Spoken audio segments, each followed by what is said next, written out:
Al-Quran kalamullah. Allah turunkan di malam Lailatul Qadar. Nah, yang diturunkan malam Lailatul Qadar itu turun yang mana? Kayak gitu. Nuzulul Al-Quran itu ada beberapa kali. Yang pertama adalah nuzul Quran ke Lauhul Mahfuz. Kemudian dari Lauhul Mahfuz diturunkan lagi ke sama'id dunya, langit terbawah. Di sinilah pas malam Lailatul Qadar itu. Sebagian ulama mengatakan di situ. Duf'ah wahidah itu semua adalah utuh. Al-Quran utuh ke Lauhul Mahfuz. Al-Quran utuh seperti itu Lauhul Mahfuz. Kemudian setelah itu dari Lauhul Mahfuz ke sama'id dunya atau Baitul Izzati, satu tempat yang hanya Allah yang Maha tahu di langit terbawah. Kemudian setelah itu dari situlah malaikat Jibril menurunkan kepada baginda Nabi Muhammad SAW munajjaman sesuai dengan kebutuhan sedikit demi sedikit, terbentang dalam tempo 23 tahun. Itu adalah turunnya Al-Quran, sehingga waktunya berbeda-beda, bukan pas nuzulul Quran, bukan pas Lailatul Qadar, bukan. Jadi sebetulnya kalau kita kembali kepada istilah merayakan perayaan nuzul Quran itu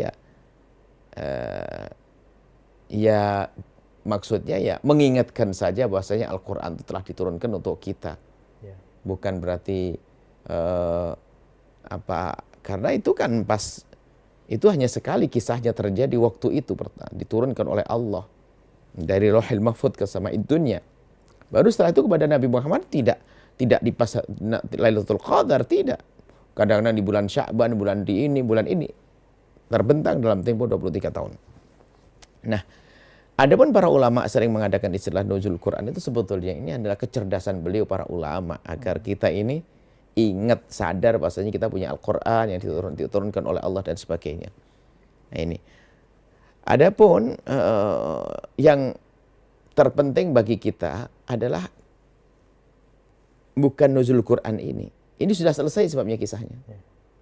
Al-Quran diturunkan oleh Allah ke Lauhul Mahfuz, sudah selesai. Dari Mahfuz ke Baitul Izzah, selesai. Dari Baitul Izzah ke dada Nabi SAW, kepada Nabi, sudah selesai. Itu hanya kisah dan cerita. Cuman yang perlu, ulama membahas 3 kali turun. Kita tambah 1. Yang perlu adalah turun yang keempat yang perlu untuk kita. Sudahkah Al-Quran sudah kita turunkan dalam diri kita? Ini yang nuzul Quran ini yang perlu. Ya, karena ada pun nuzul Quran yang 3 disebut itu sudah selesai kisahnya. Tapi yang perlu adalah kita hadirkan nuzul Quran untuk kita. Al-Quran diturunkan oleh Allah kepada Nabi Muhammad untuk kita. Lah ini, sudahkah kita merasa bahwasanya Al-Quran untuk kita? Sehingga menjadi perilaku kita, perilaku Al-Quran. Kalau baginda Nabi, Al-Quran sudah turun kepada baginda Nabi. Lalu apa? Wa kana khuluquhul Quran. Akhlaknya Nabi Muhammad Al-Quran. Lah Al-Quran untuk siapa? Dari Nabi, untuk kita. Lalu kita bagaimana? Jangan hanya cerita tentang turunnya Quran ke Lauhul Mahfuz, ke Baitul Izzah, ke baginda Nabi. Bukan. Sekarang kita perlu merenung semua dari kita. Turunnya Al-Quran pada diri kita sendiri. Agar perilaku kita perilaku Al-Quran. Akhlak kita Al-Quran. Semua yang kita lakukan sesuai dengan petunjuk Al-Quran. Nah ini nuzul Quran yang kita perlukan adalah nuzul Quran terakhir ini. Memahami bahasanya Al-Quran turun untuk kita. Dan kita harus sadar. Dan kita harus mengerti. Nah, maka disinilah awal perubahan kita. Disinilah kita menuju kesuksesan. Kalau kita sudah meyakini Al-Quran pedoman kita. Dan harus aku turunkan pada diriku. Seperti itu.